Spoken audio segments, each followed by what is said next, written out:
ನಿಮಗೆ ಕಾಲ್ ಮಾಡಿದೆ, ಅರುಣ್ ನಾನು ಶಾಂತಲಾ ಅಂತಪ್ಪ, ನಾನು ಪರಿಚಯ ಎಲ್ಲ ಹೇಳ್ಕೊಂಡೆ. ಹೇಳಿ ಮೇಡಮ್ ಏನು? ಇಲ್ಲಪ್ಪ ಸ್ವಲ್ಪ ಮಾತಾಡಬೇಕು, ಬರ್ತೀಯಾ? ಎಲ್ಲಿ ನೀನು ಇರೋ ಕಡೆ ನಾನು ಬರ್ತೀನಿ. ಇಲ್ಲ ಬೇಡ ಬೇಡ ನಾನೇ ಬರ್ತೀನಿ ಅಂತ ಅಂದ್ಬಿಟ್ಟು ಒಂದು ಸ್ಟುಡಿಯೋಕ್ಕೆ ಹೋಗ್ಬೇಕಾದ್ರೆ ನಮ್ಮ ಮನೆಗೆ ಬಂದ. ಹೇಳಿ ಮೇಡಮ್ ಅಂದ, ಈ ಥರ ಒಂದು ನೃತ್ಯ ನಿರ್ದೇಶನ ಸಂಗೀತ ನಿರ್ದೇಶನ ನೀನು ಮಾಡಬೇಕಪ್ಪ ಅಂತ. ಮೇಡಮ್ ನಾನು ಸ್ವಲ್ಪ ಬ್ಯುಸಿ ಇದ್ದೀನಲ್ಲ ಮೇಡಮ್, ಅದೆಲ್ಲ ನನಗೆ ಗೊತ್ತಿಲ್ಲಪ್ಪ.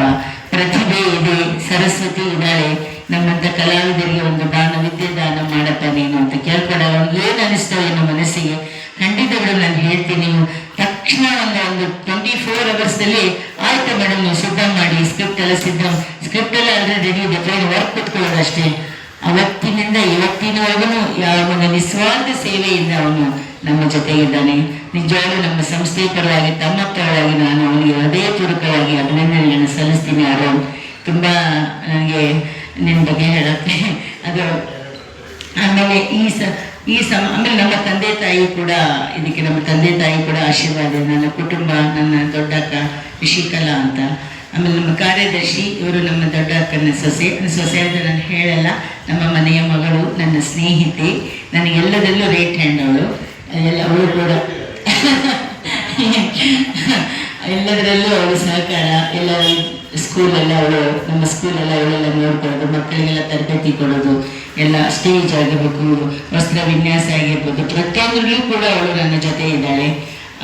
ಪರಿಮಳ ಸುಬೋಧ್ ಅಂತ ಅವಳು.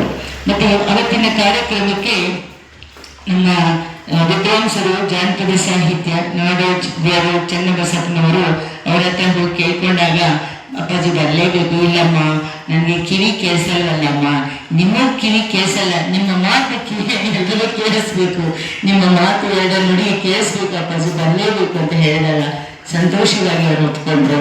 ಮತ್ತು ನಮ್ಮ ಡಾಕ್ಟರ್ ಜಿ ಪರಮೇಶ್ವರ್ ಅವರು ಬಹಳ ಕಲಾ ಪೋಷಕರು, ಬಹಳ ಒಳ್ಳೆಯ ಗೌರವ. ಯಾವುದೇ ಕಲಾವಿದರು ಹೋದರೂ ಬಹಳ ಗೌರವವನ್ನು ಅವರು ಕೊಡ್ತಾರೆ. ನಮಗೂ ನಮ್ಮ ಸಂಸ್ಥೆಗೆ ಅವರು 35 ವರ್ಷದಿಂದ ನಮಗೆ ಪರಿಚಯ ಇದೆ. ಅವರು ಕೂಡ ಬರ್ತಾ ಇದ್ದಾರೆ. ಶಿವರಾಜ್ ತಂಗೇರಿಗೆ ಅವರು ಕನ್ನಡ ಮತ್ತು ಸಂಸ್ಕೃತಿ ಇಲಾಖೆ ಸಚಿವರು. ಮತ್ತು ನಮ್ಮ ಡಾಕ್ಟರ್ ಸಿ ಸೋಮಶೇಖರ್ ಅವ್ರ ಬಗ್ಗೆ ಏನಂತ ಹೇಳೋದು, ತನ್ನ ಬನ್ನಿಸಬೇಡ ಅಂತ ಮೊದಲೇ ಹೇಳ್ತಾರೆ. ಅದೇ ಒಂದು 2 ಮಾತು ಹೇಳಬೇಕು ಅವರಿಗೆ.